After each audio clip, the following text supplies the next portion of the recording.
එහෙමනම් හොඳින් කවුරු සාදාන අහන්න. මේ අදම පැමිණියාට සමහර විට මේ කරුණ ලබන දේශනාව විතරම හොඳට නොතේරෙන්නට පුළුවන්.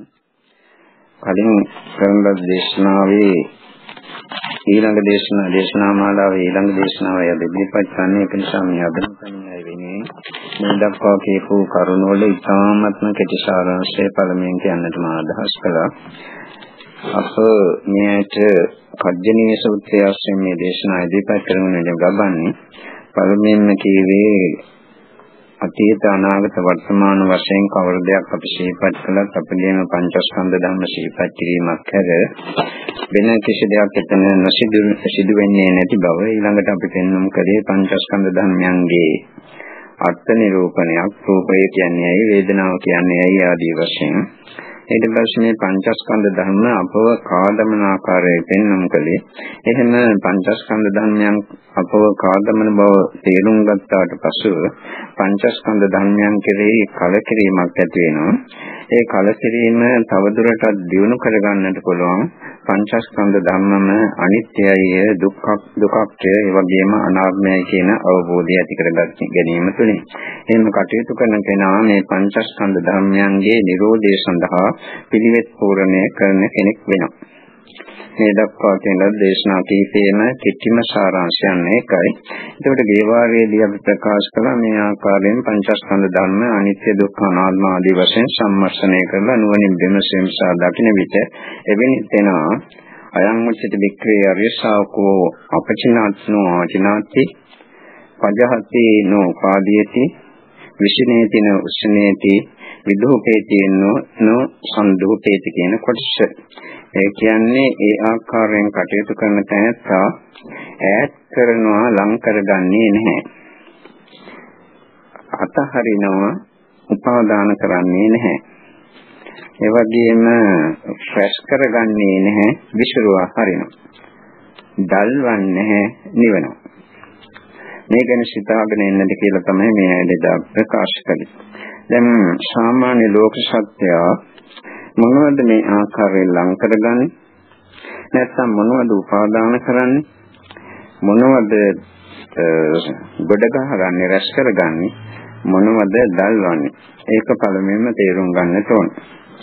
සාමාන්‍ය ලෝක සත්‍යය බොහෝ විට ලං කරගන්නේ ඇහැට පෙනෙන රූප හෝ රූප පෙනීමට අවශ්‍ය වන දේවල්. කනට ඇහෙන ශබ්ද හෝ ශබ්ද ඇසීමට අවශ්‍ය වන දේවල් රැස් කරනවා. මේ වගේම නාසයට දැනෙන ගඳ සුවඳ, දිවට දැනෙන රස, කායට දැනෙන ස්පර්ශ. මේ ධර්මතාවයන් රැස් කරන නැත්නම් ඒ දේවල් ලබා ගැනීමට උපයෝගී කරගත යුතු දේවල් රැස් කරනවා. මනසට අවශ්‍ය දේවල් රැස් කරනවා. නැත්නම් ඒ මනස දියුණු කිරීමට අවශ්‍ය දේවල් රැස් කිරීමට යමක් අවශ්‍ය වෙනවා නම් ඒ දේවලුත් රැස් කරනවා.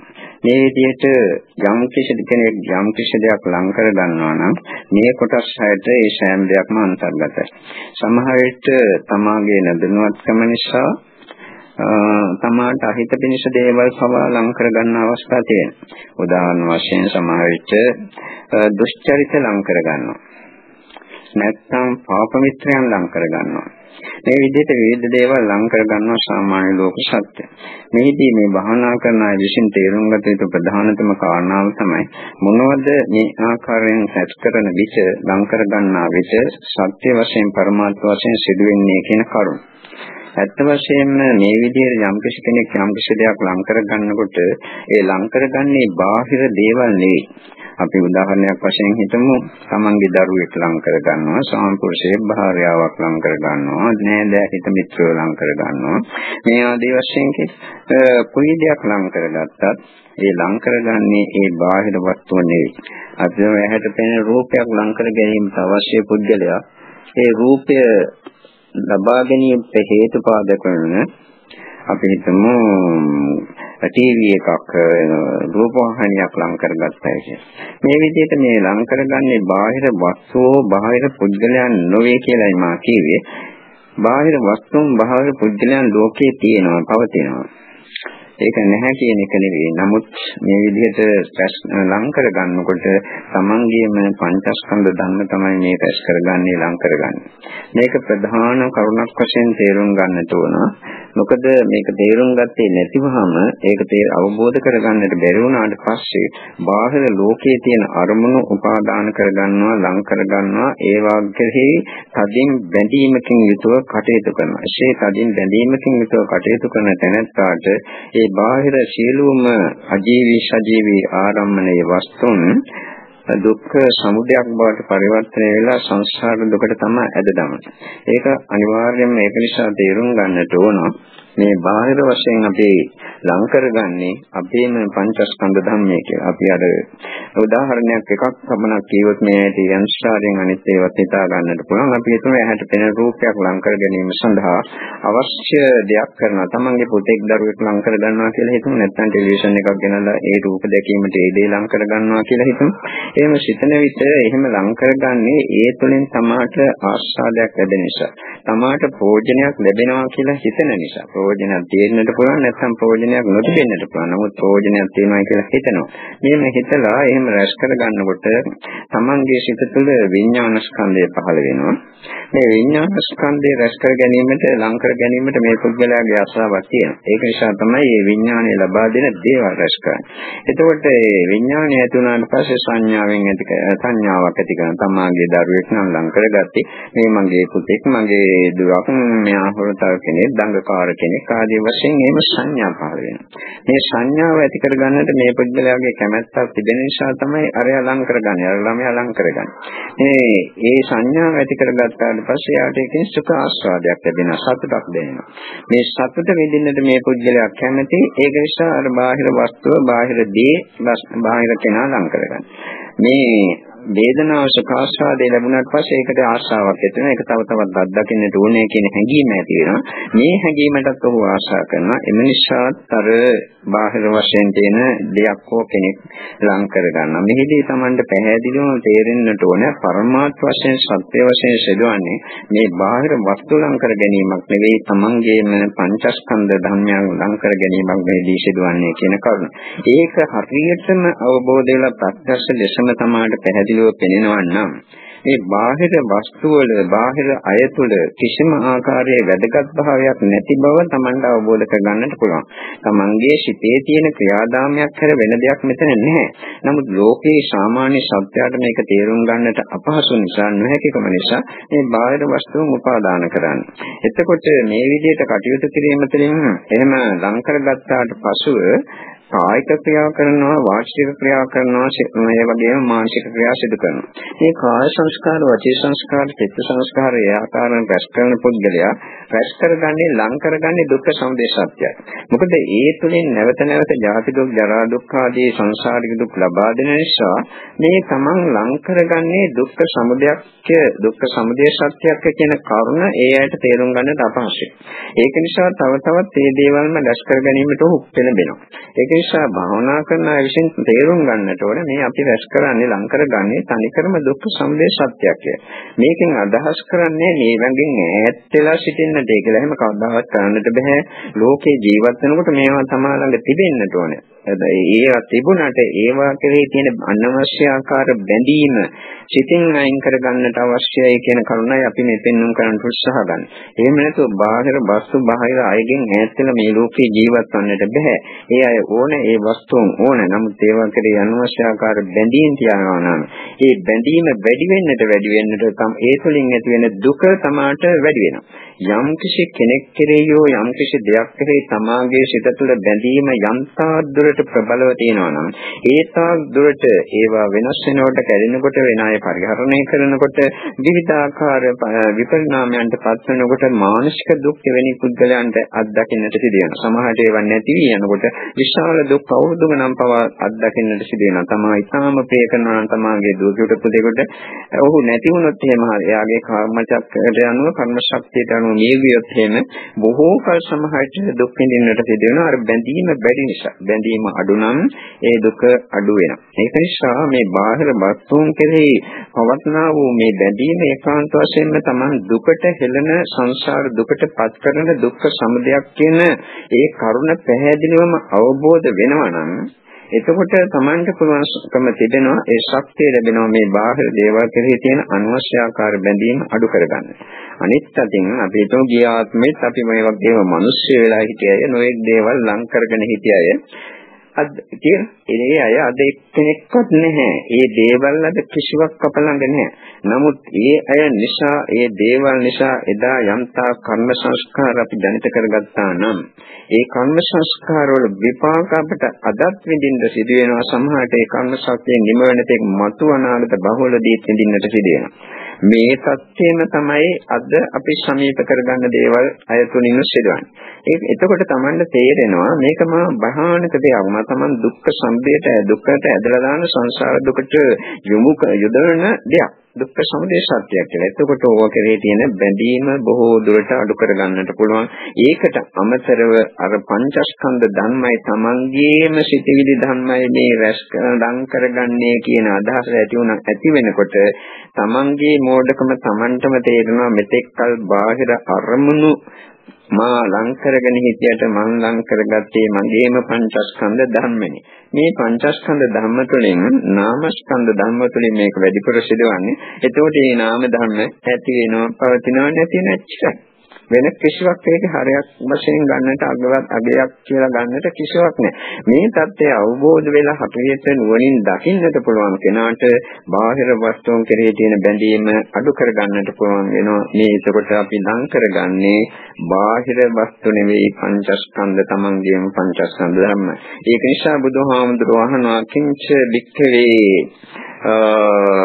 අපචිනාතිනෝ ආචිනාති මොනවද මේ ලං කරගන්න නැතුව ඈත් කරන්නේ?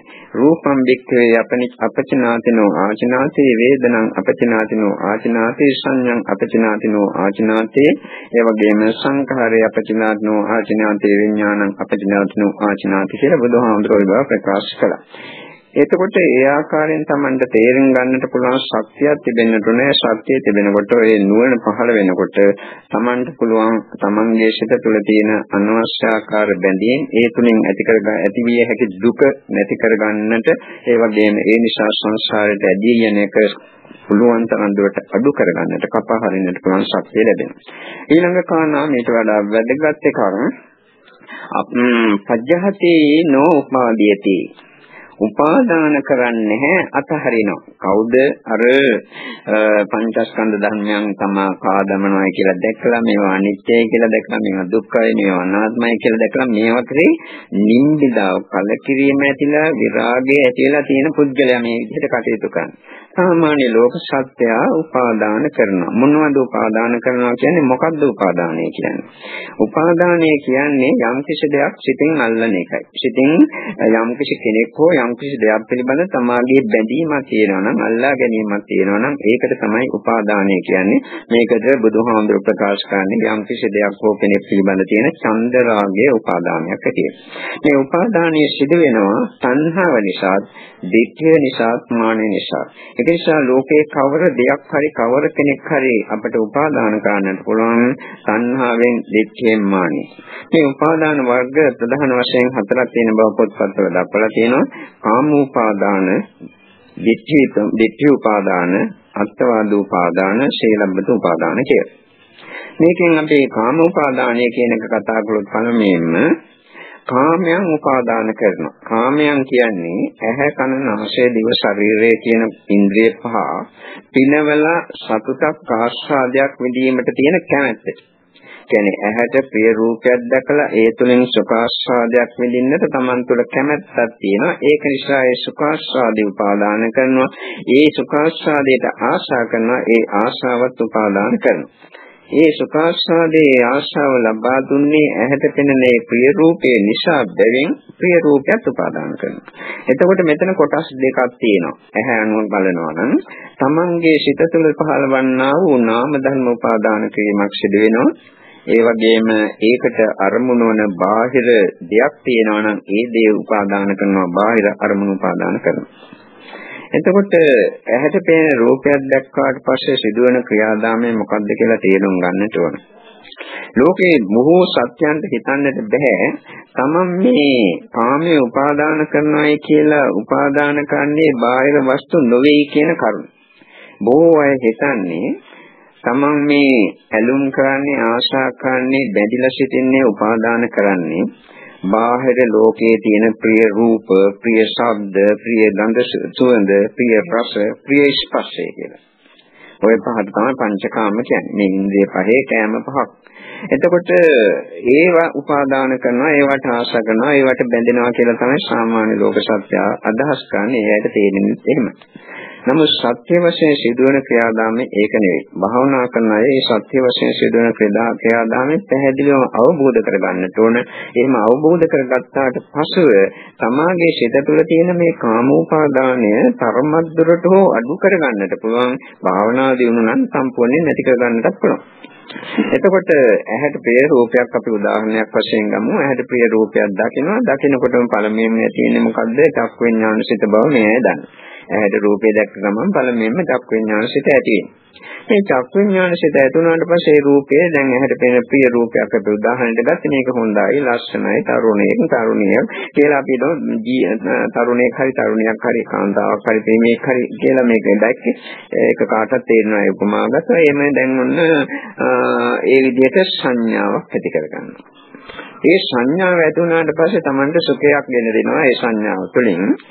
ඊට පස්සේ සුඛයට ආශා කරනවා. මේ සුඛයට ආශා කරන නිසා අර හඳුනාගත්තු රූපය නැවත ඒක කරේ සංඥාය තියෙනවා. මේ හොඳයි, හරි ලස්සනයි, මේ ආදී වශයෙන් විවිධ සිතිවිලි, විවිධ සංඥා නැවත ඔහුගේ සිත තුළ ජනිත වෙනවා.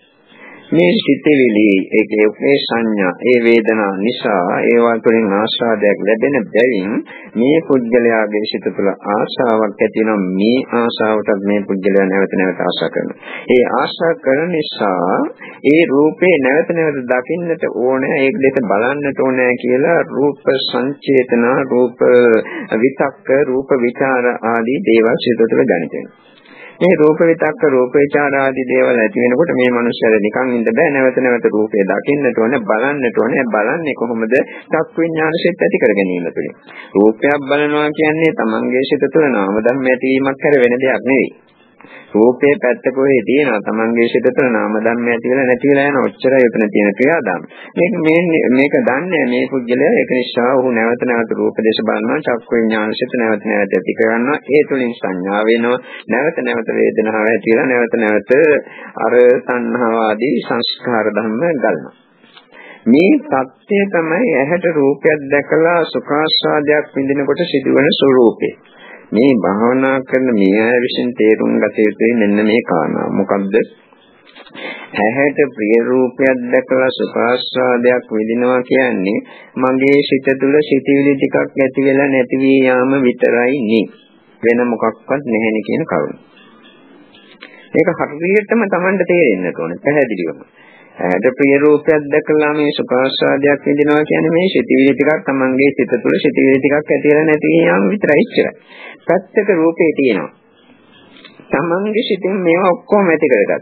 එතකොට තමන් තේරුම් ගන්නට ඕන මේ ඇහැට දැකපු රූපය තමන් හොඳයි ලස්සනයි කියලා හිතුවේ නැත්තම් ඒ සංඥාව නිරුද්ධ වෙලා ගියා නම් වේදනාවකුත් නැහැ. සුඛාස්වාදයේ ගෙන වේදනාවක් නැහැ. ඒ වේදනාව නිරුද්ධ වෙලා ගියා නම් ඒ නිසා පහළ වෙන තණ්හාවකුත් නැහැ. ඒ තණ්හාව නිරුද්ධ වෙලා ගියා නම් තණ්හාව නැත්නම් උපදින්නේ නැත්නම් නිරුද්ධ වෙලා කියන එකට වඩා හොඳ එහෙමයි. තණ්හාව උපදින්නේ නැත්නම් අර ඒ පිළිබඳ රූප සංචේතන, රූප විතක්ක, රූප විචාර නැවත බලන්න ඕනේ. ආදී වශයෙන් පහළ වෙන සිතිවිලියන්නේ ඒක චක්‍රයක් වශයෙන්. කියන්නේ දිගින් දිගට ඔය නාම ධර්මයන් ගලාගෙන යන එක දිගටම සිදුවන්නේ නැහැ. එතකොට මෙතන බාහිර රූපයක නෙවෙයි මේ සුඛය, මේ කාමාස්වාදයේ තියෙන්නේ. තමන්ගේ සිත තුළ. මේක සාමාන්‍ය ලෝක සත්‍යයට දකින්න පුළුවන් කාරණාවක් නෙවෙයි. ඒක නිසා බාහිර අරමුණු ආස්වාද කරන්නේ, බාහිර අරමුණු තමයි ලං කර ගන්න උත්සාහ කරන්නේ.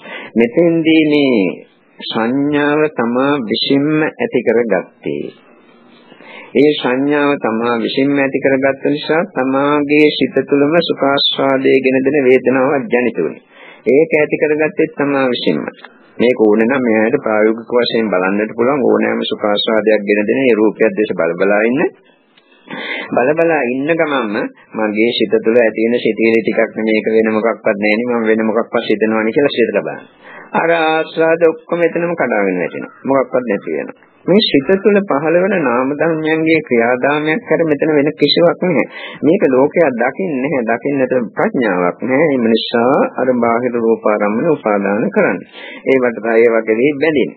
එතකොට Tamanට තේරෙනවා මේ සංඥා ඇති කරගත්තේ තමා ඒක නිසා මේ වේදනාව තමා විසින්ම ඇති කරගත්තේ බාහිර රූපාරම්මණය තුළ මේ කිසිවක් නැහැ. මගින් සිතන සිතිවිලි වල ස්වરૂපය මතයි මේක සඳහා පවතින්නේ. මම මේ ආශා කරන්නේ මගේම සිතිවිලි වලට. මේ සිතිවිලි වල ස්වરૂපය මොකද්ද? ඇති වුණා, පැවතුණා, නැති වුණා. එච්චරයි. දැන් අපි විනාඩියක් මේ රූපයක් දැකලා ලස්සනයි හොඳයි කියලා සුඛාස්වාදයක් වින්දා. ඒ සිත ටිකේ සිට විනාඩියක් ගියාට පස්සේ නැත්නම් මොකක් හරි වෙනත් අරමුණක් ඇවිල්ලා සිතිවිලි ටික නැති වුණා. අර කලින් දැකපු ඒ සුඛාස්වාදයක් නෑ, ඒ සිතිවිලිත් නෑ, මොනවත් නෑ. ඒවා තමන්ගේ සිත තුළ මේ ආකාරයෙන් ඇති වෙලා නැති වෙලා ගිය නාම ධර්ම විතරක් හැර වෙන දෙයක් නෙවෙයි කියන කරුණ තමන්ට තේරෙනවා නම් බාහිර රූපවල අගයක් එවැනි පුද්ගලයාට කොහෙත්ම දක්නට ලැබෙන්නේ නැහැ. මේ බාහිර රූපවල අගයක් තීරණය කරන්නේ ලක්ෂණක් කියලා තීරණය කරන්නේ ඒවා තුළින් ආස්වාදයක් ලැබෙනවා කියලා තීරණය කරන්නේ අවිද්‍යාව සිත තුළ ක්‍රියාත්මක වෙන බැවින්. මේ අවිද්‍යාව නිරුද්ධ කිරීමෙන් තමයි මේ සෑම දෙයක්ම නිරුද්ධ කරන්නට පුළුවන් වන්නේ. අවිද්‍යාව බහුල වශයෙන් තියෙන කෙනාට මේවා තේරුම් ගන්නටවත් අපහසුයි. එතකොට ඒ Taman තේරුම් ගන්නට මේ සිතිවිලි මමද මගේද මගේ ආත්මයක්ද කියලා.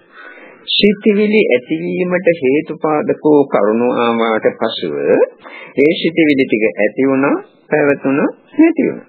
එච්චර. මම වින්දා නෙවෙයි, මගේ විඳීමක් නෙවෙයි. මම හඳුනාගත්තා නෙවෙයි, මගේ හඳුනා ගැනීමක් නෙවෙයි. මගේ සිතිවිලි නෙවෙයි, මා සංස්කාර සිතිවිලි ඇති කරගත්තා නෙවෙයි. මේක තේරුම් ගන්න. එහෙම තේරුම් ගන්නකොට Tamanට තේරෙනවා මෙතන මහා මුලාවක්, මහා මෝඩකමක් තමාගේ සිත තුළ මෙතෙක් කල සංසාරේ පුරා ක්‍රියාත්මක වුණා නේද කියලා. මේ මෝඩකම දකින්නේ ප්‍රඥාවකින්, ප්‍රඥාව නැත්නම් මේක දකින්නට බෑ. ඒ කාරණාට අමතරව දත යුතුයි දැන් මේ විදිහට Tamanගේ සිත තමන්ම අල්ලාගෙන දඟලීම නිසා මේක උපාදාන කරනවා කියන්නේ කාම උපාදාන ගැනයි අපි මේ කතා කරන්නේ. මේක උපාදාන කරගෙන දඟලන නිසා ඉතින් කායික ක්‍රියා කරන්නට සිදු වෙනවා. වාචික ක්‍රියා කරනවා, මානසික ක්‍රියා සිදු කරනවා. කායික වාචික මානසික වශයෙන් කරන මේ ක්‍රියාදාමයන් නිසා සංසාරේ නැවත නැවත උපදී සංසාර දුක් අනුභව කරන්න සිදු වෙනවා. මේ කාමයන් ආස්වාද කරන පුද්ගලයාට තේරෙන්නේ නැහැ තමන් මේ ආස්වාද කරන්නේ දුක්ඛ සමුදය සත්‍යයක් කියලා.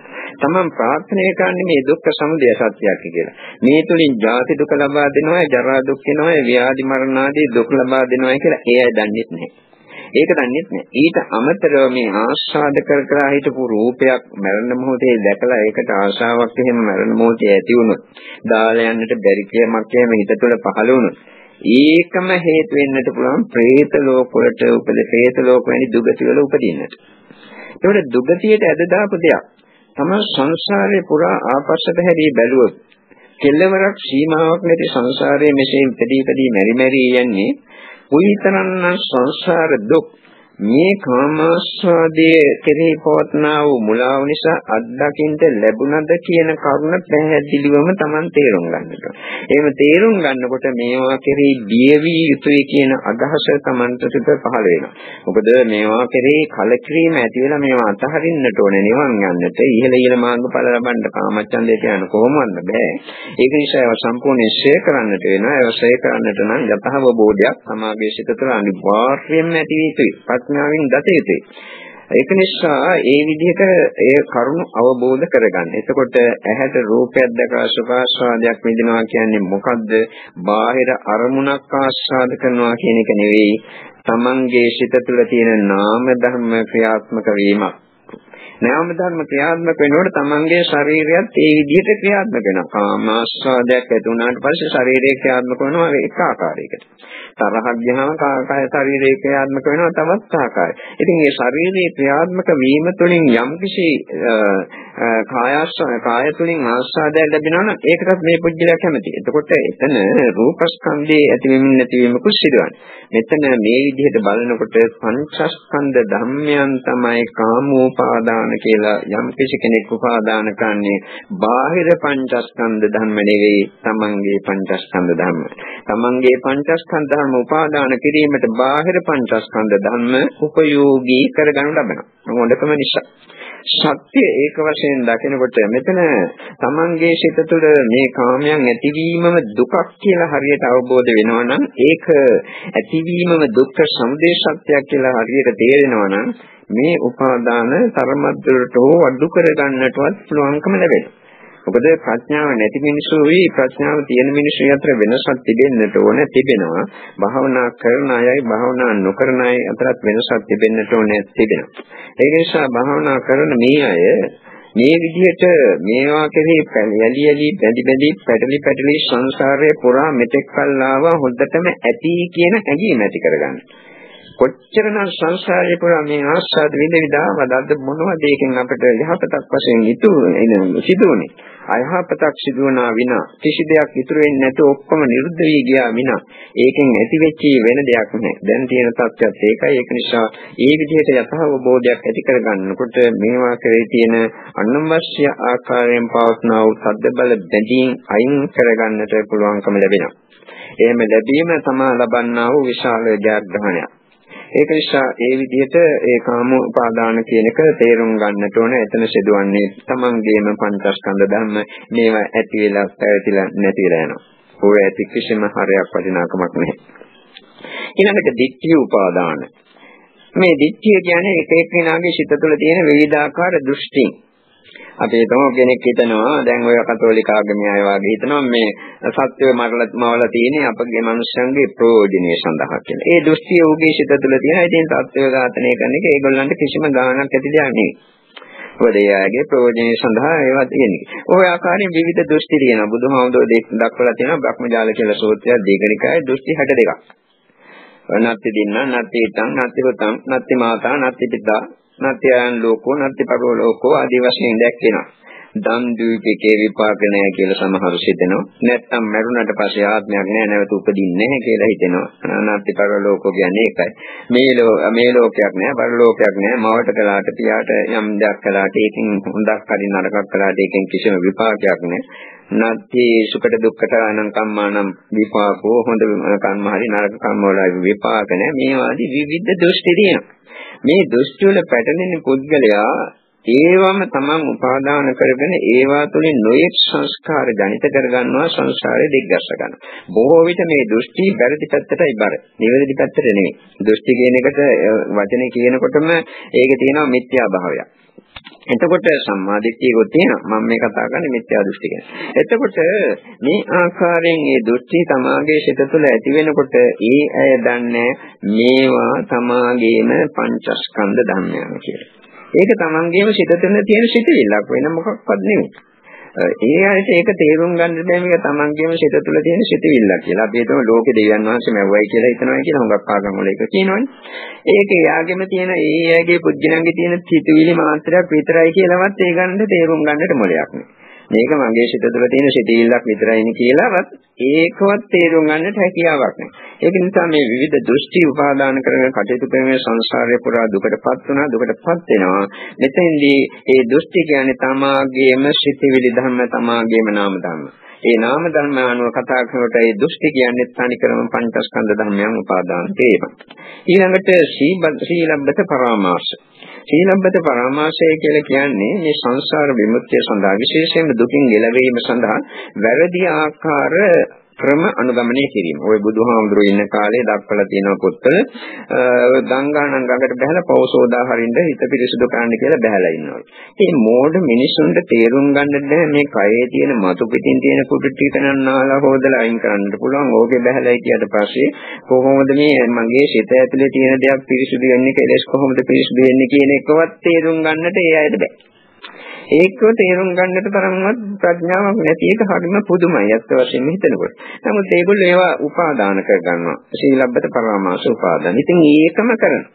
ඉතින් මේ විදිහට කරන නොයේක් දේවල් තියෙනවා. අද කාලෙත් නිවන් යන්නට කියලා වැරදි මාර්ග උපාදාන කරන කී දෙනෙක් කටයුතු කරනවාද කියලා කල්පනා කරන්න. අර ඒක මිනිස්සෙක් කියනවා භවනා කරන්න එපා, දන් දෙන්න එපා, සීල් රකින්න එපා, නිවන් යන්නට නම් ඔක්කොම වැරදි කියලා. ඒ පස්සේ බොහෝ දෙනෙක් යනවා මේ බුදුරජාණන් වහන්සේ පෙන්වන්න කරලා තියෙන ආර්ය අෂ්ටාංග මාර්ගයෙන් තොරව ගමන් කරලා නිවන් යන්නට පුළුවන් කියනවා නම් ඒක සම්පූර්ණයෙන් වැරදි දෙයක්. නමුත් මේ පුද්ගලයා හැම කියනකොට බොහෝ දෙනෙක් යනවා.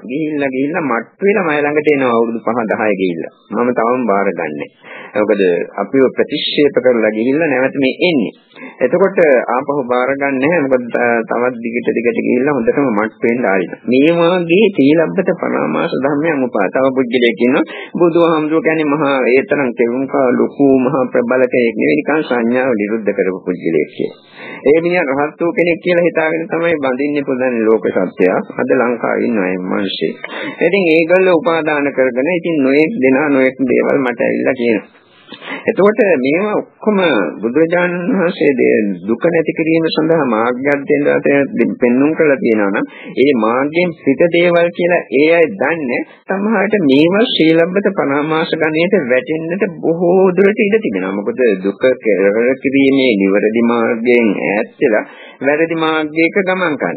මෙහෙම කරනකොට ඒ පුද්ගලයන්ට තේරුම් ගන්නට බෑ ඒගොල්ලෝ මේ තමන්ගේම සිටිවිලි ටිකක් මේ අල්ලගෙන දඟලන්නේ කියලා.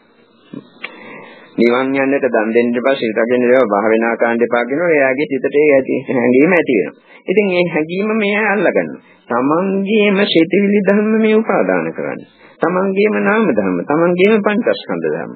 ඒක ඒ ඇයට තේරුම් ගන්නට බෑ. ඒක නිසා මේ නම් ඒවා කරන්නේ නැති බව අපි දන්නවා. ඒක නිසා ඒ අනුව කටයුතු කිරීම තුළිනුත් සංසාර ගමන දිග්ගැස්සෙනවා, දුක්ඛ සමුදය සත්‍ය වැඩෙනවා කියන කරුණ තේරුම් ගන්න. වැදගත් කාරණාව අත්වාදෝ පාදාන. ආත්මයක් ඇත කියලා උපාදාන කරනවා. මම මේ කියන්නේ පජ්ජහති නෝ උපාදීයති කියන කාරණාවයි. උපාදාන කරන්නේ අත්හරිනවා කියන එකයි.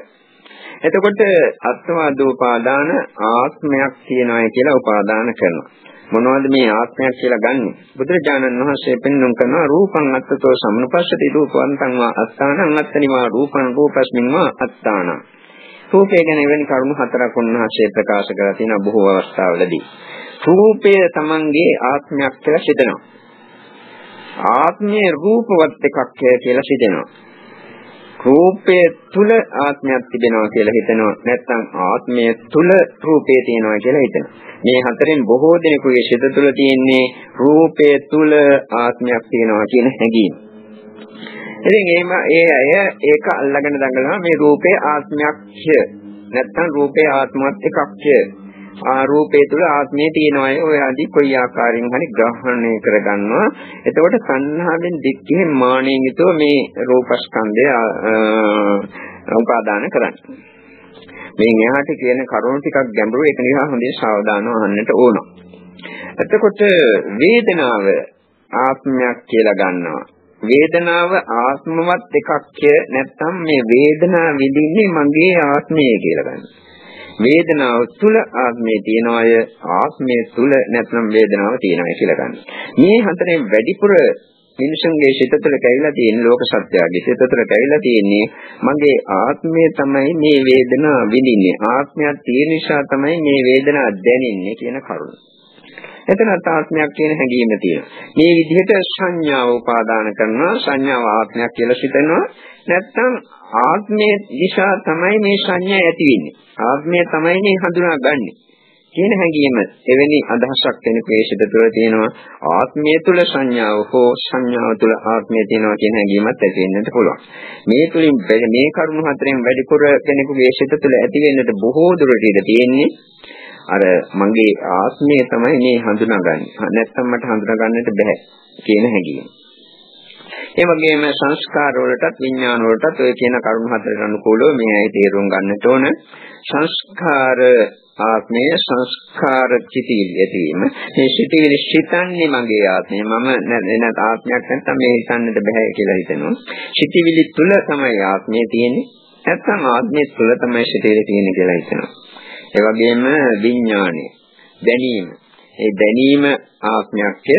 නැත්නම් ආත්මයට තමයි මේ දැනීමක් ඇති වෙන්නේ. ආත්මයක් නැත්නම් මේ දැනීමක් ඇති වෙන්නේ නැහැ කියලා හැඟීමක් ඇති වෙනවා. නැත්නම් විඥානයේ තුල ආත්මය තිබෙනවා කියලා හරි නැත්නම් ආත්මය තුල විඥානය තිබෙනවා කියලා හරි ගණන් ගන්නවා. මෙතෙන්දී මේ එක එක ස්කන්ධය පිළිබඳ කරුණු හතර ගැන අපි ගානේ අපි මේ කියේ. ඒ කරුණු ස්කන්ධ පහට වැඩි වුණාට පස්සේ එතන 20ක් තියෙනවා. මෙන්න මේ 20ට කියනවා මේෂති ආකාර සක්කාය දිට්ඨිය කියලා. විෂය ආකාරයෙන් කෙන ප්‍රේසිත පොතල පහළවන්නා වූ සක්කාය දිට්ඨිය. ආත්මයක් උපාදාන කරන තැනත්තා මේ සක්කාය දිට්ඨියට අමතරව අස්මිමානයක් ගණන් ගන්න මේ මූලික අධ්‍යයනයක් වශයෙන් සක්කාය දිට්ඨිය ගැන අපි කතා කළේ. එතකොට මේ සක්කාය දිට්ඨිය විෂයාකාරයෙන් ඔය විදිහට ඇති වෙන අංක අනිත් ලෝක සත්‍යයට තේරුම් ගන්නට නොහැකි වුණාට භාවනා කරන මේ ඇයට තේරුම් ගන්නට පුළුවන්කම තිබෙන්න ඕන. තේරුම් ගත්තට විතරක් පමණක් නැහැ. පමණක්මදි. සම්නිකරම මෙතන ආත්මයක් නැහැ කියන කරුණ අවබෝධ වෙලා පැහැදිලිවම පෙනී ආයිති. මේවා අනාත්මයි හිත කිසිම වැඩක් නැහැ. ඒකෙන් වැඩක් නැහැ කියලා අපි කියන්නේ ප්‍රතික්ෂේපම කරනවා නෙවෙයි. ඒකෙන් අපි බලාපොරොත්තු වන පරමාර්ථය සිදුවන්නේ.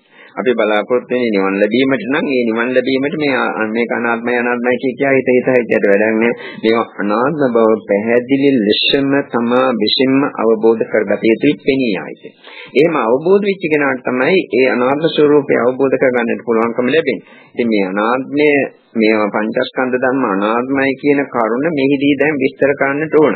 ඒක විස්තර කරනවා නම් පැය 4-5කින්වත් විස්තර කරන්න නිම කරන්නට බෑ. එක ස්කන්ධයක දෙක පැය ගන්න විස්තර කළා. මේක විස්තර කිරීමට දැන් අවශ්‍යයක් නැහැ. මොකද මේ ඇයට කලින් මේ පිළිබඳව හුඟක් දේශන ඉදිරිපත් කරලා තියෙනවා. ඒ දේශනාවල ඉදිරිපත් කර කරුණු දන්නවා. මේවා ආත්ම නෙවෙයි කියලා මේ ඇයට පැහැදිලි අවබෝධයක් දැන් ලැබිලා ඇත්ත කියලා අපි උපකල්පනය කරනවා. එහෙම සිතන. එතකොට මේවා ආත්ම නොවන බව තේරුම් ගන්නට ඕන පළවෙනි කාරණාව. මේ ආත්ම වශයෙන් මේවා උපාදාන කරනකොට මේ පංචස්කන්ධ ධර්මනේ මේ උපාදාන කරන්නේ. ඒ පංචස්කන්ධ ධර්මම පංචෝපාදානස්කන්ධ බවට පරිවර්තනය. මොකද පංචස්කන්ධ උපාදාන කරනකොට පංච උපාදානස්කන්ධ වෙනවා. බුදුරජාණන් වහන්සේ පෙන්눔 කරනවා රූපං හෝ වික්ඛේ උපාදානීයෝ ධම්මෝ යෝතත් තණ්හරාගෝ සංතත් උපාදානං කියලා පාඩ. එහෙම දක්වෝ විතර දෙනවා. රූපය කියන්නේ උපාදාන කරනු ලබන ධම්මයට. එතකොට ඒ රූපේ කෙරේ යම්කිසි ඡන්දයක්, ඒ කියන්නේ කැමැත්තක්, රාගයක්, බැඳීමක් තියෙනවා නම් මෙන්න මේ ඡන්ද රාගයට තමයි උපාදානය කියන්නේ. එතකොට වේදනාව කියන්නේ උපාදානයට බඳුන් වන ධර්මයක්. ඒක තමයි අපි උපාදාන කරන්නේ වේදනාව. අපි කියන්නේ සාමාන්‍ය ලෝක සත්‍ය. එතකොට වේදනාව කෙරේ යම්කිසි ඡන්ද රාගයක් තියෙනවා නම් ඒක තමයි එහි තියෙන උපාදානය. මේ වගේ තමයි සංඥා, සංකාර, විඤ්ඤාණ. ඒවා උපාදානයට බඳුන් වන, උපාදානයට යොමු වන උපාදාන කරනු ලබන ධර්ම. ඒවා කෙරෙහි පවර්ණා වූ ඡන්ද රාගය තමයි උපාදානය කියන්නේ. එතකොට තමයි ඒවා උපාදාන ස්කන්ධ බවට පත්වන්නේ. බුදුහාමුදුරුවෝ තවත් තැන්වලදී රූප උපාදාන ස්කන්ධ එහෙම විස්තර කරලා පෙන්වුම් කරලා තියෙනවා. යං කිංච බික්ඛේ රූපං අතීතනාගතං පච්චුප්පන්නං අජ්ජත්තං වා බහිද්ධා වා වරකං වා සුඛමං ආහීනං වා පනිතං දුරේ සම්තිකේවා ශාසවං උපාදානීයං අයං උච්චති බික්ඛේ රූප උපාදානස්කන්ධෝ. ඔය විදිහට අනිත් ස්කන්ධ ගැනත් කියනවා. යම් කිසි රූපයක් තියෙනවා නම් මහන්නේ තමන්ගේ හරි බාහිර ලෝකේ හරි ඉස්සරහයි දැන් හරි මතුවට තියෙන රූපයක් හරි මොනම ආකාරයක රූපයක් තියෙනවා නම් ශාසවං ඒ රූපේ කරේ ආශ්‍රව ධර්ම තමාගේ සිත තුළ ජනිත වෙනවා. ඒ කියන්නේ කාමාශ්‍රව, භවආශ්‍රව, දික්ඛාශ්‍රව, අවිජ්ජාශ්‍රව. දික්ඛාශ්‍රව කියන්නේ මේවා මමය, මගේ ආදී කියන හැඟීම්. ඕවා ඇතිලා තියෙනවා නම් ඒ රූපේ කෙරේ ඒ වගේම උපාදානිය. ඒ රූපේ කෙරේ ඡන්දයක් රාගයක් ඇතිලා තියෙනවා නම් අයං උච්චිත පිටේ රූප උපාදානස්කන්ධ. ඒකටයි මහණෙනි මම මේ රූප උපාදානස්කන්ධය කියන්නේ. ඒ වගේම වේදනාව කෙරේ යම්කිසි අර තියෙනවා නසාසං ආශ්‍රය ගතියක්, ආශ්‍රය ධර්මයක් තමාගේ සිත තුළ තියෙනවා. වේදනාව විදීමට කැමැත්තක්, ඡන්ද රාගයක් තියෙනවා. ඒකට ආශාවක් තියෙනවා. එතකොට වේදනාව උපාදානස්කන්ධයක් වෙනවා. මේ උපාදාන නිරුද්ධකානේ රහත් වෙනාට පස්සේ ඉතින් රහත් වෙන තෙක්ම කෙනෙකුගේ සිත තුළ මේ උපාදාන ධර්මයන් ක්‍රියාත්මක වෙනවා. මේ ඇගේ ඉතින් බලන්න තමන්ගේ රූපේ කෙරෙහි තමන්ගේ සිත තුළ උපාදානයක් ඇද්ද නැද්ද කියලා තමන්ටම තේරෙනවා. මේ රූපේට ඇලීමක් තියෙනවා, මේ රූපේට බැඳීමක් තියෙනවා, මේකට කැමැත්තක් තියෙනවා.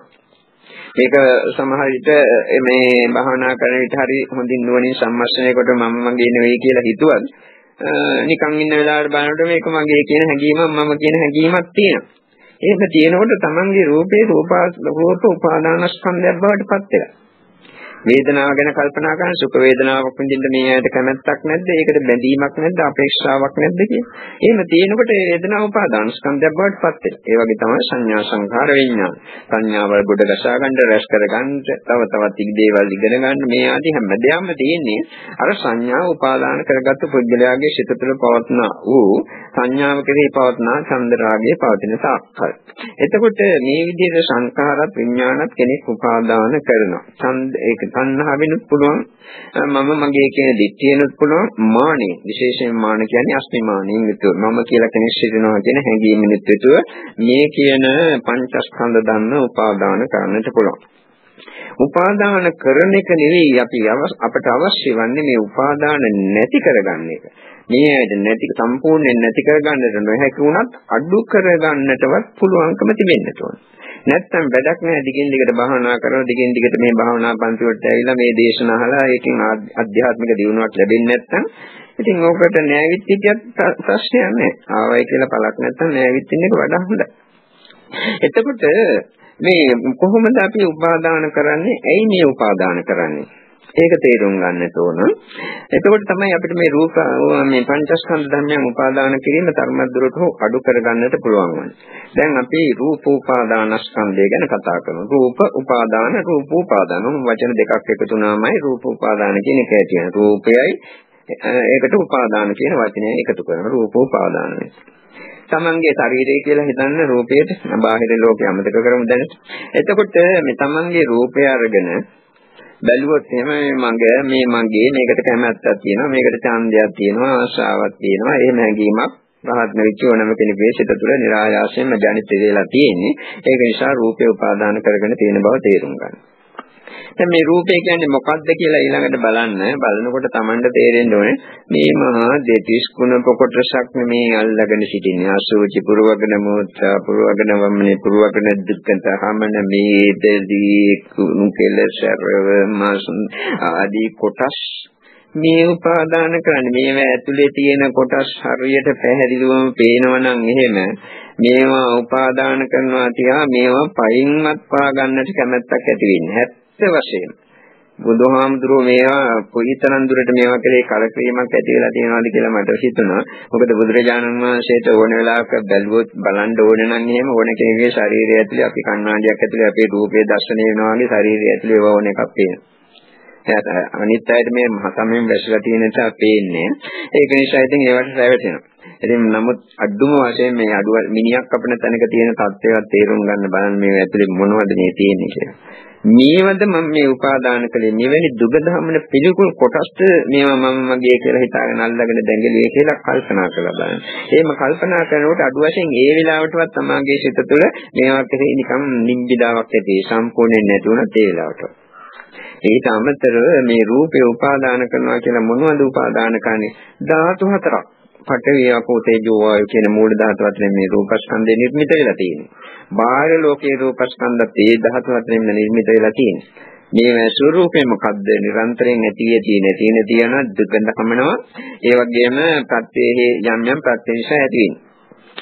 ඉතින් මේ රූපස්කන්ධේ මතු පිටින් එහෙම ගලවලා බැලුවොත් ඇතුලේ තියෙන මස්වත් මේදවත් ඇටකටුවත් ලේවත් නසූජවත් මූත්‍රාවත් වමනේවත් මේකක්වත් අරගෙන මේවා හොඳයි මේවා ලස්සනයි මේවා සත්‍යවත් දේවල් මේවා මහා වටිනා දේවල් කියලා කෙනෙක් සිතයිද? සිතන්නේ මෙහෙම සිතන්නට බෑ. හරියට ඒවා තේරෙනවා. එතකොට Tamanටම තේරෙනවා මෙතන තියෙන මේ ධාතු හතරක්. මේව තමයි මේ අල්ලගෙන දඟලන මේවට තමයි මේ මම මගේ කියලා හිතාගත්තේ. මේවට තමයි ආශා කරන්නේ කියලා. එතකොට Taman තේරුම් ගන්න රූපේ පාඩුවේ පැත්තක ඔහේ තියෙන දෙයක්. රූපේ දන්නේ අපි මේකට ආශා කරනවායි කියලා. රූපේ දන්නේ මේක මගේ කියලා අපි හිතනවායි කියලා. රූපේ පාඩුවේ පැත්තක තියෙන දෙයක්. අපි කොහොම හිතුවත් රූපේ ගණන් ගන්නෙත් නෑ. මම කියලා හිතුවත් ගණන් ගන්නෙත් නෑ. මගේ කියලා හිතුවත් ගණන් ගන්නෙත් නෑ. මේ රූපේ හොඳයි කියලා හිතුවත් රූපේ ගණන් ගන්නෙත් නෑ. මේක නරකයි අපවිත්‍ර දෙයක් කුණප කොටසක් කියලා හිතුවත් ගණන් ගන්නෑ. රූපේ පැත්තක ඒකේ පාඩිය ඔය ඇති නැති වෙනවා. ඒක වෙනම රූපීය ධර්මයක්. එච්චරයි. අපේ සිතින් මේක ගිහිල්ලා අල්ලනවා. අල්ලනවා කියන්නේ කැමැත්තක් ඇලීමක් ඇති වෙනවා. ඒ කැමැත්ත ඇලීම තියෙන්නේ රූපය තුල නෙවෙයි තමාගේ සිත තුලයි කියන එක තේරුම් ගන්න. මේ ලෝකයේ ඕනෑම දෙයක් පිළිබඳ යම් කිසි ඇදීමක් කැමැත්තක් තියෙනවා නම් ඒකේ තමාගේ සිත තුළ තියෙන දෙයක් වෙනවා බාහිර ලෝකයේ වස්තු වල තියෙන දෙයක් නෙවෙයි. ඒක අනිවාර්යයෙන්ම තේරුම් ගත යුතුයි. එතකොට රූපස්කන්ධය පිළිබඳ යම් කිසි ඇලීමක් බැඳීමක් තියෙනවා නම් මේ ඇලීම බැඳීම තමාගේ සිත තුළ ක්‍රියාත්මක වන්නේ ඒ සිත තුළ තියෙන චිත්ත සංස්කාර ධර්ම තුළින් තමයි රූපය උපාදාන කරන්නේ. ඒක නිසා රූපෝපාදානස්කන්ධය කියලා කියන කතාවේ තියෙන්නේ රූපය සිතින් අල්ලගෙන දඟලන මෝඩකම. මේක තේරුම් ගන්න. එතකොට ඒ සංස්කාර ස්කන්ධයටයි ඈත්න්නේ මේ රූපය මම කියලා හිතන එක, මගේ කියලා හිතන එකට ඇලීමක් ඇති වෙන එකට කැමැත්තක්, රාගයක් ඇති වෙන ඔක්කොම සංස්කාර ස්කන්ධය ධර්ම. චිත්ත සංස්කාර ධර්ම. ඒවා සංස්කාර ස්කන්ධයට ඈත් ධර්ම. මේක හරියට තේරෙනකොට තමයි මෙතෙක් කල මේ රූපේ උපාදාන කරගෙන හිටියේ කොයිතරම් මෝඩකමකින්ද රූපය වෙනම ධර්මයක්. මේ චිත්ත සංස්කාර ධර්ම තවත් එකක් කියලා සිතින් අයින් කරන්න. මේ රූපය මම හෝ මගේ ආත්මයක් නෙවෙයි හුදු නාම මේ ධාතු මාත්‍රයක්. ඒවා පිළිබඳව යම් කිසි ඇලීමක් බැඳීමක් තියෙනවා නම් ඒක සිතේ තියෙන සංස්කාර ධර්මයක්. සංස්කාර ස්කන්ධයට ධර්මයක්. මෙතන දෙකක් තියෙනවා මේ දෙකක් වශයෙන්ම දකින්න. එහෙම හරියට භාවනාවෙන් දැකලා මේ රූපේ සම්පූර්ණයෙන් සිතින් අතහරිනවා මම මේක උපාදාන කරන්නේ නැහැ කියලා අතහරින්න භාවනාව දියුණු කරනකොට නම් එහෙම අතහරින රූපේ සම්පූර්ණයෙන්ම සිතට නොපෙනී යනවා. මොකද ප්‍රඥාව තුළින් අනාත්ම ලක්ෂණය අවබෝධ වෙලා රූපය අතහැරීම නිසා ඒක සිදුවන්නේ. මේ විදිහට රූපය පිළිබඳ තියෙන උපාදානය තරමද්දුරට හෝ අඩු කරගන්නට පුළුවන් ශක්තිය මේ ඇයිට ලැබෙයි. මේ විදිහට කටයුතු කිරීම තුළින්. දැන් අපි වේදනාව ගමු. වේදනාව කියන්නේ විඳීමක්, සැප හෝ දුක් හෝ මැදහත් වේදනාව. මේ වේදනාව උපාදාන කරන සුඛ වේදනාවත් උපාදාන කරනවා. ඒ වගේම දුක් වේදනාවත් උපාදාන කරනවා. දුක් වේදනාව යමක් තුළින් ලැබෙනවා නම් ඒ දුක් වේදනාව ගෙන දෙච්ච දෙයක් උපාදාන කරනවා. සුඛ වේදනාව යම් දෙයක් තුළින් ලැබෙනවා නම් ඒ අරමුණත් උපාදාන කරනවා. මේ විදිහටයි සිදුවන්නේ. එතකොට වේදනාවේ ස්වરૂපය මොකද්ද? විඳීමක් ඇති වෙලා නැති වෙලා යන එකයි. හේතුන් නිසා ඇති වෙන ඵල ධර්මතාවය. අපි කැමැති වුණත් එකයි අකමැති වුණත් එකයි අපේ කැමැත්ත හෝ අකමැත්ත වේදනාව ඇතිවීම හෝ නැතිවීම සඳහා බලපාන කරුණක් නෙවෙයි. වේදනාව ඇතිවීමට හේතු තියෙනවා. ඒ හේතු එකතු වුණාට පස්සේ අනිවාර්යයෙන්ම වේදනාව ඇති වෙනවා. අපි කැමැති වුණත් අකමැති වුණත්. අපි හිතමු දුක් වේදනාව කියලා තමන් කොච්චර දුක් වේදනාව විඳින්නට අකමැති වුවත්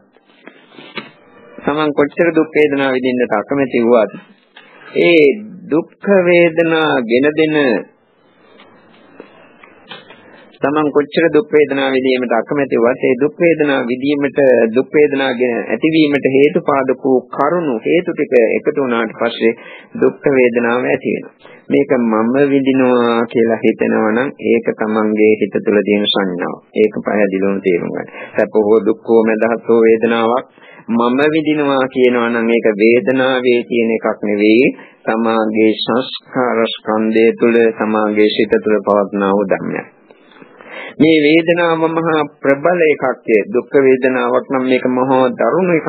සැප වේදනාවක් නම් මේක ඉතා හොඳ රසවත් ඉහළ වේදනාවක් කියලා යම් කෙනෙක් හිතනවා නම් ඒක වේදනාව තුළ තියෙන ධර්මයක් නෙවෙයි තමාගේ සිත තුළ තියෙන ධර්මයක්. ඒකත් තේරුම් ගන්න. මේ වේදනාව නැති කරගන්නට ඕන, දුක් වේදනාව නැති කරගන්නට ඕන කියන හැඟීමක් තියෙනවා නම් ඒක සංස්කාර ධර්මයක්. වේදනාව තුළ නෙවෙයි ඒක තියෙන්නේ. වේදනාව සුඛ වේදනාව තව තවත් ලබා ගන්නට ඕනේ කියලා ආශා කරනවා නම් ඒක තියෙන්නේ තමාගේ සිත තුළ වෙන වේදනාව තුළ නෙවෙයි. දුක් වේදනාවට ගැටීම සුඛ වේදනාවට ගැලීමක් කියන දෙකම තමාගේ සිත තුළ පවත්නා වූ චිත්ත සංස්කාර ධර්ම, සංස්කාර ස්කන්ධයට ධර්ම. ඒවා වේදනාව තුළ තියෙන දේවල් නෙවෙයි. අපි දුක් වේදනාවට කිසිම අවශ්‍යතාවයක් නැහැ ඇති කර දෙන්නට. සුඛ වේදනාවට කිසිම අවශ්‍යතාවයක් නැහැ ඇති කර දෙන්නට. හේතුන් ඇති වුණාට පස්සේ වේදනාව ඇති වෙච්චයි. ඒක මේ හේතුඵල ක්‍රියාදාමයක් විනා ඒවට එක එක්කෙනාට ඕනෑ විදිහට ඇති වෙන නැති වෙන ධර්මතාවයක් නෙවෙයි. හේතුන් නිරුද්ධ වෙනකොට මේ දුක් වේදනාව හෝ සුඛ වේදනාව හෝ මඳහත් වේදනාව නිරුද්ධ වෙනවා. ඒ ප්‍රඥය හරියට අවබෝධ වෙනකොට Taman තේරුම් ගන්නට පුළුවන් ශක්තිය තිබෙන්නට ඕනේ. මේවා සිතින් අල්ලාගෙන දඟලනවා නම් ඒ දැඟලිල්ල තියෙන්නේ තමාගේ සිත තුළ තියෙන මෝඩකම විද්‍යාව තිබෙන නිසා කියලා. එතකොට සුඛ වේදනාව මගේ කියලා හිතන්නෙත් නෑ, මම කියලා හිතන්නෙත් නෑ, මේක දරුණුයි කියලා හිතන්නෙත් නෑ. දුක් වේදනාවක් නම් සුඛ වේදනාව නම් මේක ඉතා මීවේ කියලා හිතන්නෙත් නෑ. ඔක්කොම චිත්ත සංස්කාර ධර්ම සුඛ වේදනාව තුල තියෙන දෙයක් නෙවෙයි කියලා දකිනකොට අනිත්‍ය ඔක්කොම චිත්ත සංස්කාර ධර්ම කියලා හරියටම දකින්නටත් පුළුවන් නම් මේ දෙකක් කියලා දැකලා දෙක දෙපැත්තට සිටින් අයින් කරනවා. වේදනාව වෙනම දෙයක්, වේදනාව පිළිබඳ පහළවන්නා වූ මේ චිත්ත සංස්කාර ධර්ම තවත් දෙයක් කියලා දෙක දෙපැත්තට සිටින් අයින් කරන්න. අයින් කරනකොට බොහෝ දුරට දුක් වේදනාවක් විඳින විදිහට මේ විදින විට මේක කළොත් එහෙම ඒ වේදනාව 90%කට වැඩි එකවරම නතර වෙනවා, අඩු වෙනවා, නැති වෙනවා. සමහර රෝග ප්‍රවාසය කරගන්නට පුළුවන්. ඒ කියන්නේ ශාරීරික වශයෙන් දිගින් කල්පවත්න රෝග නෙවෙයි. ඒ වෙලාවට ඇති වෙන සුළු සුළු රෝග පවණය අඩු නැති කරගන්නට පුළුවන්. වේදනාව ඒ ආකාරයෙන් නිෂ්පරිදි දකිනකොට.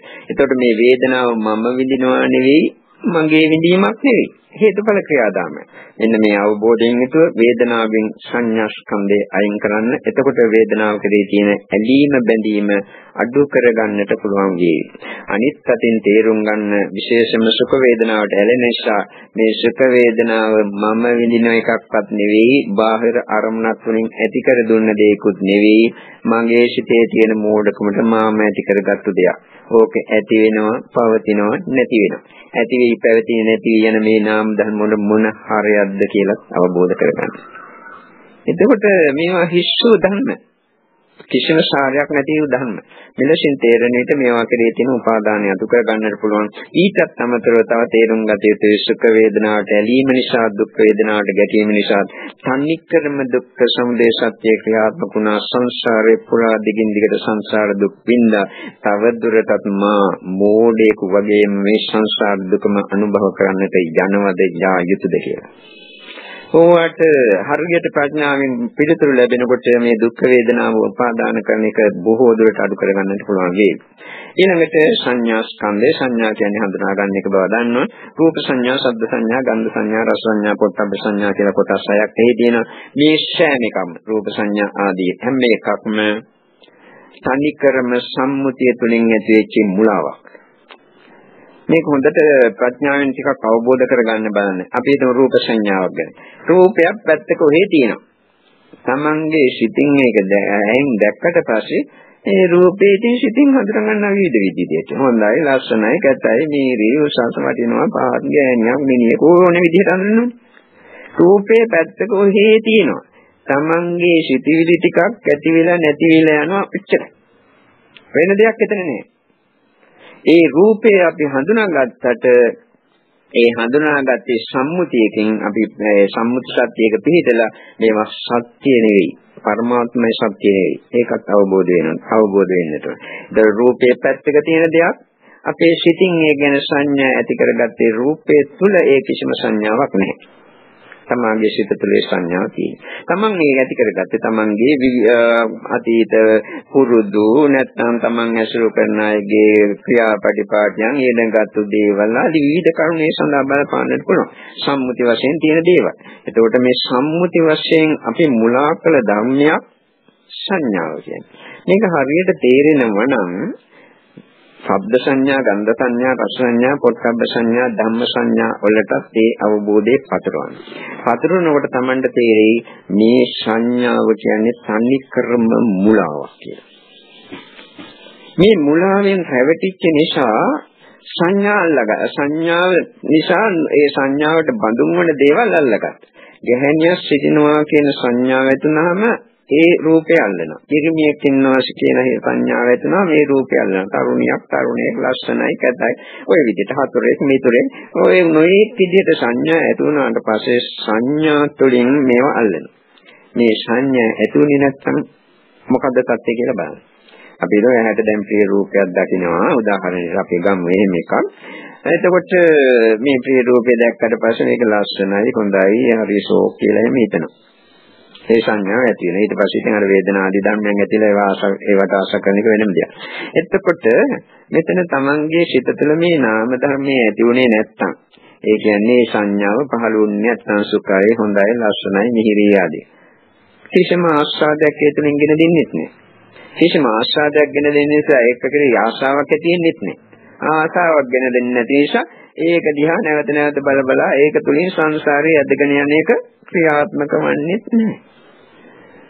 මේ ඇහැ කන නාසය දිව ශරීරය මනස කියන ඉන්ද්‍රිය ධර්මයන්ට රූපාදී අරමුණු හමු වුණාට පස්සේ ඒ තුලින් සංසාරයේ පුරා ලෝක සත්‍යය ඇදගෙන යනවා. මේකයි සිදුවන ක්‍රියාදාම. එතකොට මේ සංඥාව ඇති වුණේ නැත්නම් බොහෝ දුරට දැනීම මාත්‍රේම නතර වෙනවා. අශීම් මාත්‍රේම නතර වෙනවා. ඒක කියන්නේ දකින්න දේ දකින් මාත්‍රේම අසන දේ අශීම් මාත්‍රේම සිතන දේ සිතීම මාත්‍රේම නතර කරන්නට පුළුවන්. විඤ්ඤාතේ විඤ්ඤාතමත්නම් භාෂති කියලා කියන්නේ. එතකොට මේ විදිහට ඒක හරියට තේරෙනකොට සංඥාවේ මුලාව තේරුම් ගන්න. මේ සංඥාවෙන් අපි කිසි දෙයක් හඳුනාගත්තේ නැත්නම් මේ ලෝකයේ තියෙන කිසිම දෙයක් කෙරේ කිසිම සිතවිල්ලක් අපේ සිත තුළ ඇති වුණේ නැත්නම් ලෝකෙන් මොන වැඩක්ද?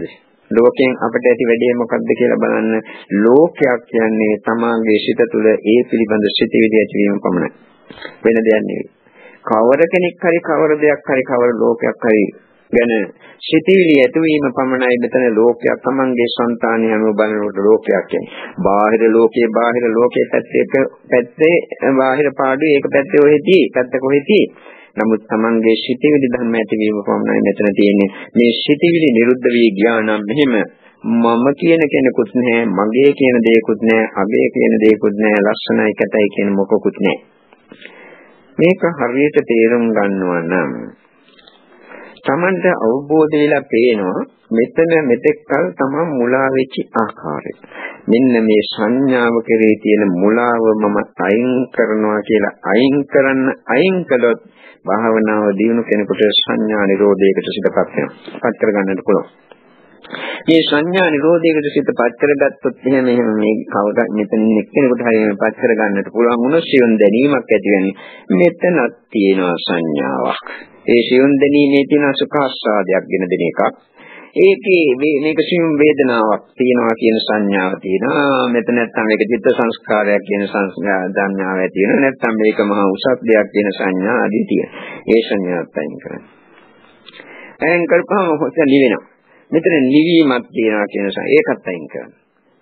යම් කිසි කෙනෙක් නිවනටපත් කරගෙන සිටින කෙනෙක් නම් නිවනට හිතපත් වෙනවා. මේ නිවන කියන සංඥාවත් අයින් කරලා දාන්න. එකම සංඥාවක්වත් තියාගන්නට. එතකොට පුදුම විදියකට සිත නිවීමකට පත් කරගන්නට පුළුවන්. එතකොට මේ සංඥාව උපාදාන කලේ සිතේ තියෙන චිත්ත සංස්කාර ධර්මයන් තුළ. සංඥාව තුළ කිසිම උපාදානයක් නැහැ. ඒක නිසා සංඥාව වෙනයි මගේ සිත තුළ ඒ පිළිබඳ තියෙන ඇලීම, බැඳීම, ඡන්දය, රාගය, මම කියන එක, මගේ කියන එක ඔක්කොම සිත තුළ තියෙන දේ. මේ දෙකක් එකක් නෙවෙයි කියලා අයින් කරනවා. මයින් කළාට පස්සේ ලොකු සනසීමක් ලබන්නට පුළුවන් වෙයි. ඊළඟට විඥාන ස්කන්ධය. විඥාණයත් උපාදාන කරන ලෝක සත්‍යය. අපි හිතමු වතුරකට කෙනෙක් ලුණු කැටයක් දිය කරන පිරිසිදු ලුණු කැටයක් මණ්ඩාරවා මේවා මුකුත් නැති. දැන් වතුර දිය කළාට පස්සේ ලුණු තියෙනවා කියලා වතුරේ පේන්නේ ඒ පිරිසිදු වතුර ටික විතරක් අපිට දැర్శණය වෙනවා. යම් කිසි කෙනෙක් හිතනවා නම් මේ වතුරයි ලුණුයි කියන දෙකම එකක් කියලා ඒක මෝඩකමක්. එතන දෙකක් තියෙනවා කොටස් දෙකක් අපිට පේන්නේ. ඒ වගේ විඥාන ස්කන්ධය උපාදාන කරපු පුද්ගලයාට මෙතන කොටස් දෙකක් තියෙනවා කියලා දකින්නට බෑ. විඥානයේ හොද දැනීමක් පමණයි. ඒක උපාදාන කරන්නේ සංඥාව තුළින්, සංස්කාර තුළින්. ඒක නිසා ඒ දෙකක් කියලා අයින් කරන්න. අයින් එහාට කියන්න තියෙන්නේ සංස්කාර ස්කන්ධයේ උපාදාන ඒකට තමයි විශේෂ අවධානයක් යොමු කරන්නට තිබෙන කාරණාව. විනාඩි 5කින් විතර ඉවර කරන්න. කාලය ඉක්ම ගිය නිසා. එතකොට සංස්කාර කියන්නේ සිතේ තියෙන සිතවිලි ධර්ම, සිත තුළ තියෙන චන්දරාගයේ ආශාව මමගේ කියන හැඟීම හා සම්ප්‍රයුක්ත වෙන චෛතසික ධර්ම ඇර අනිත් කිසිවක් උපාදාන නෙවෙයි. එහෙමනම් සංස්කාර ස්කන්ධය තුළ තියෙන තණ්හාව හා සම්මිෂ්ඨ වූ චන්දරාගය හා බැඳුණු සිතවිලි ටික හැර අනිත් ඒවා කොහොම උපාදාන නෙවෙයි කියන එක අවබෝධ කරගන්න. එතකොට මේ චන්දරාගය තමයි උපාදාන කලේ. උපාදානයට බඳුන් වන්නේ ඒ චන්දරාගයේ තියෙන නිසා. ඇයි අපි මේ උපාදාන කරන්නේ? ඒක තමයි තේරුම් ගන්නට ඕනේ උපාදාන අඩු කරගන්නට. උපාදාන කරන්නේ තමන්ගේම පංචස්කන්ධ ධර්ම නැත්නම් බාහිර ලෝකයේ පංචස්කන්ධ ධර්ම ආජීවී සජීවී කවර දෙයක් හරි. මේ උපාදාන කරන්න විට තනිකරම උපාදාන කරන්නේ දුක්ඛ සත්‍යයක් කියන එක දතේතේ. ලෝකේ යම්තා සංස්කාර ධර්ම තියෙනවා නම් සබ්බේ සංඛාරා දුක්ඛය ඔක්කොම දුකක් දුක්ඛ සත්‍යයට ඇතුළත දෙයක් මම මේ උපාදාන කරන්නේ දුක්ඛ සත්‍යයක් කියන එක තේරුම් යා යුතුයි හදවතට පෙනී යතු මං කියන එක ශීපත් කරන එක නෙවෙයි හදවතට දකින්නවා කියන එක අවබෝධ කරනවා කියන ලොකු වෙනසක් තියෙනවා හසයි පොළොවයි වගේ. ඒක නිසා ඒක අවබෝධය ඇති වෙ යුතුයි.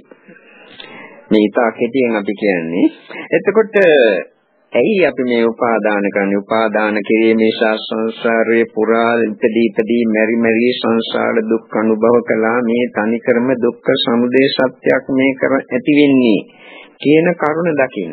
ඉස්සෙල්ලා දුක්ඛ සත්‍යයක් මේ උපාදාන කරන්නේ මේක දුකක් වශයෙන් නොදැකපු නිසායි දුක්ඛ සත්‍ය උපාදාන කරන්නේ දුක්ඛේ අඥානං දුක ගැන නොදැක්කම නිසායි මේ උපාදානිය ඇති වෙන්නේ කියන කරුණ උපාදාන සමුදය ආකාරයෙන් දකින්නේ.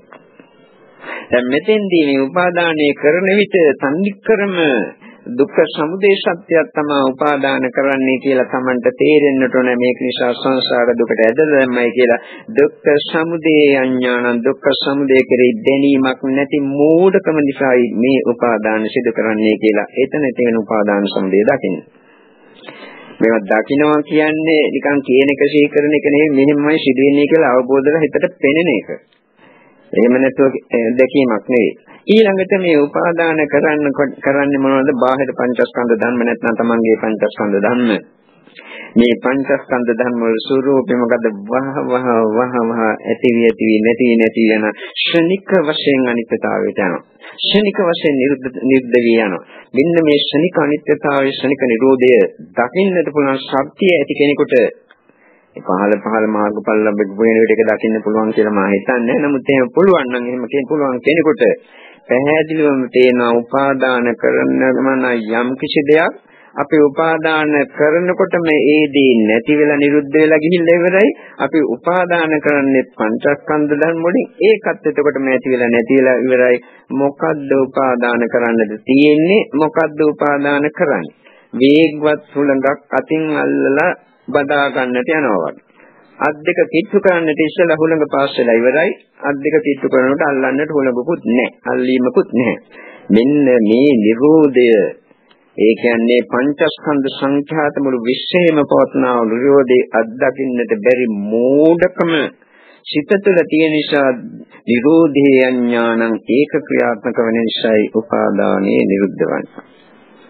උපාදානිය ඇතිවන්නේ. අන්න ඒ කරුණ උපාදාන සමුදය වශයෙන් දකිනවා. එහෙම දකිනකොට Tamanට තේරෙන්නට ඕන මේ දුක්ඛ සත්‍යයක් උපාදාන කරන්නේ දුක්ඛ සමුදය සත්‍යයක් මේ උපාදාන දුක්ඛ සමුදය අඥාන දුක්ඛ සමුදය ගැන නොදන්නාකම නිසා මේ මම උපාදාන කරන්නේ කියලා අවබෝධ වෙනකොටම කාමෝපාදාන කියන කොටස පැත්තකට තල් වෙලා යනවා. නිරෝධයේ හරියට දකිනකොට මම කියලා කෙනෙක් නෑ සත්‍යයේ පුජ්‍යලයක් මුල විශ්ේම නැති බව අවබෝධ වෙනකොට ditthi උපාදාන සීලබ්බත උපාදාන ඔක්කොම පැත්තකට අයින් වෙනවා. මොකද පිළිටන්නට බෑ. මම කියලා කෙනෙක් සිටිනකොට තමයි මේ හැම දෙයක්ම තියෙන්නේ. මම කෙනෙක් කියලා කෙනෙක් නැතිකොට උකට පිළිටන්නට තැනක් නෑ. මේ බලනකොට Tamanට තේරෙන්නට ඕනේ ආශාව කොතනද මේවා කෙරේ තියෙන්නේ කියලා. ඉතින් උපාදාන නිරුද්ධ වන්නේ රහත් වූ කෙනෙකුට කියලා මා කලින් කියවා වෙන කෙනෙකුට කිසිම ආශාවක් නැහැ. ඒ අය මැරෙන අවස්ථාව දකිනවා. පිරිනොම් පාන අවස්ථාවේදී මේ සියල්ලම නිවි යන කාර්ය දකිනවා. සියල්ලම නිවි යනකොට සියල්ලම අතහරින බව දකිනවා. ඒ සියල්ලම අතහරිනකොට කිසිම දෙයක් උපාදාන කරන්නේ කිසිම දෙයක් අල්ලන්නේ කිසිම දෙයක් කෙරේ ආශාවක් නැහැ කියලා දකිනවා. එහෙම දකිනකොට උපාදාන සම්පූර්ණ නිරුද්ධ වී ගිය ආකාරය දකිනවා. ඉතින් ඒව දකින්නට භවනාව ඉහළම වශයෙන් දිනුනෙච්ච නැති කෙනෙකුට බෑ මේ කරුණු පාදක කරගෙන තරමද්දරට හෝ මේ උපාදාන ධර්මයන් අඩු කර ගැනීමට හෝ මේ උත්සාහ ගන්නට ඕනේ. උත්සාහ ගැනීම තුළින් කවදා හෝ දවසකදී මේ උපාදාන ධර්ම සම්පූර්ණයෙන් නිරුද්ධ කරන්නට වාසනාව ශක්තිය ලැබෙනවා. අතිශයින් වේවා කියලා ආශිංසනය කරමින් කාලය ඉක්ම ගිය නිසා මේ දේශනාව දැන් නිම කරනවා. ඉදිරියේදී කරන්න තියෙන දේශනාවේ තියෙන කරුණ ඉතා කෙටියෙන් කියන්නම්. ඒ ගැන හිතාගෙන ඉන්නට ඕනේ ඊළඟ දවසේ එනකොට. සති දෙකක් කල් තියෙනවා. ඒ සති දෙක තුළ ඒ කරුණ අවබෝධ කරගන්න. ඒ වම්පස්සම්බිකේසතවාරී සවකෝටක්කස්මින් රූපස්මින් නිම්මති වේදනායක නිම්මති සංඥාය සංඛාරේ නිබ්බිති සංඛාරේසු නිබ්බින්දති විඥානස්මින් නිබ්බින්දති නිබ්බින්නම් විරජ්‍යති විරාගා විමුච්ඡති මේ ආකාරයෙන් මේ කරුණ හරියට දැකපු කෙනා රූප වේදනා සංඥා සංඛාර විඥාන කියන පංචස්කන්ධ කයෙම කලකිරෙනකොට විරාගය ඇති වෙනවා විරාගයකට අතහරිනවා විමුක්තස්මින් විමුක්තමේ චිපජානාති විමුක්තත්වයට පත් වුණාට පස්සේ ඒක හරියට අවබෝධ කරනවා අයං උච්චත බික්කේ බික්කෝ අන්න ඒ භික්ෂුවට කියනවා නේවාචනාතින අපචනාතින නේව පජහත්නේ උපාදීයති ආදි වශයෙන් අත්හරින්නෙත් නෑ උපාදාන කරන්නෙත් නෑ දල්වන්නෙත් නෑ නිවන්නෙත් නෑ රස කරන්නෙත් නෑ ගොඩ ගහන්නෙත් නෑ මේ ආදි වශයෙන්. ඉතින් මේ දේශනාවට කොට කරුණු දෙකක් කලින් කියප එකේ කියන්න තියෙනවා. ඒ කියන්නේ දල්වන්නේ නැතුව නිවන්න උත්සාහ ගන්නවා කියන එක කියන්න තියෙනවා. රස කරන්නේ නැතුව විශ්වා හරිනවා කියන කරුණු දෙක කියන්නට තියෙනවා. ඉතින් මේ දෙක ගැනයි මේ පසුව කියපු කරුණු ගැනයි හිතාගෙන එන්න. අවබෝධ කරගන්න බලන්න මොකක් හරි ධර්ම කරුණක් ධර්මයක් තමන්ගේ ප්‍රඥාව මට්ටමට අනුව අවබෝධ කරගන්න පුළුවන්ද කියලා බලන්න. මේ අවබෝධ ඔක්කොම ප්‍රඥාවේ මට්ටම මතයි තඳා පවතින්නේ මෝඩායට වටක්වත් අවබෝධ කරන්නට බෑ. ඒක නිසා පඤ්ඤාවන්තසායන් ධම්මෝ නායන් ධම්මෝ දුක්ඛඤ්ඤසමේ ධම්මේ ඔක්කොම ප්‍රඥාවන්තයන් තමයි. එසේ කටයුතු කිරීම තුළින් මේ අයට දිවනිසන්සියට වාසනාව සත්‍ය උදා වේවා කියලා ආශිර්වාද කරන මේ දේශනාව නිම කරනවා. දෙවියන්ට පින් දෙමු ආකාශට්ටාට කියන පාඩේ ඔක්කොම කියමු ආකාශට්ටාට මුම්මට්ටා දේවානංගමයි දෙක පුඤ්ඤන්තං අනුමෝදිතව චරණක්කන්ත සාසනං චරණක්කන්ත දේශනං චරණක්කන්ත මම් පරන්ති ප්‍රාර්ථනික අනිමිනා පුඤ්ඤ කම්මේන මාමේ බාල සමාගමෝ සතන්තමාගමෝ යා නිබ්බාන පත්‍ය ඉදම් මේ පුඤ්ඤාසෝක්ඛ්‍යා වහන්නෝතෝ සබ්බ දුක්ඛා පමිජත මේ කළ සියලුම කුසල සත්‍ය මේ අයට දිවනිසන තින් වාසනාව සත්‍ය උදා වේවා. අභිවාදන සීලස්ස නිච්ඡං වද්දා පිතායනෝ චත්තාරෝ ධම්මා වඩ්ඩන්ති ආයුවන්නෝ සම්බලං ආරෝග්‍ය සම්පත්තේ සබ්බ සම්පatti නේවචයතෝ නිබ්බාන සම්පatti නාතේ සමිජ්ජතු සෝපත්තේ වා නිවස්සල දේවා.